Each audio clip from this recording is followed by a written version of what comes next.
bang palakpakan dyan?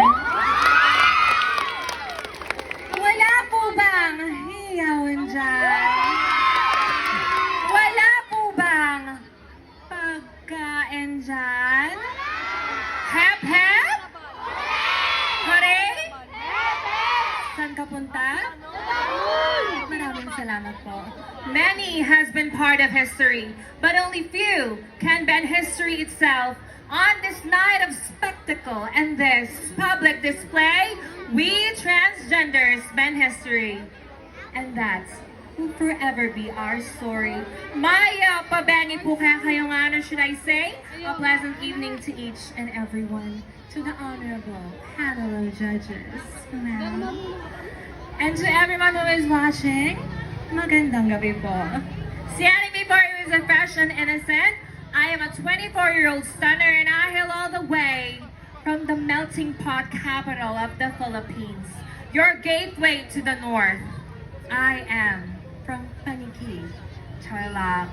My name is Miss Yang La Victoria, a graduate of education and a licensed teacher. But for tonight's competition, dear judges, please do allow me as I stand by the name, ang nag-iisang baby girl sa inyong telebisyon, the once controversial baby girl.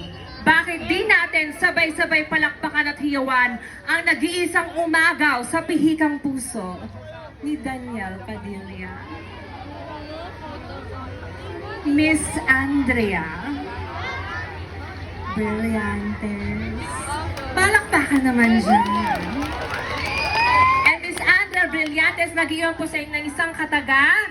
Pag ang nanay nyo ay ngumiti ng matamis, malamang sumahod sa 4-piece.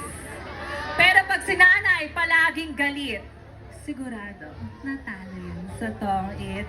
And honorable tonight, I am very proud to say that my costume is inspired by one of the most amazing places in the Philippines, the summer capital, the Lion's Gate, the Lion's Den, Baguio City. Thank you very much.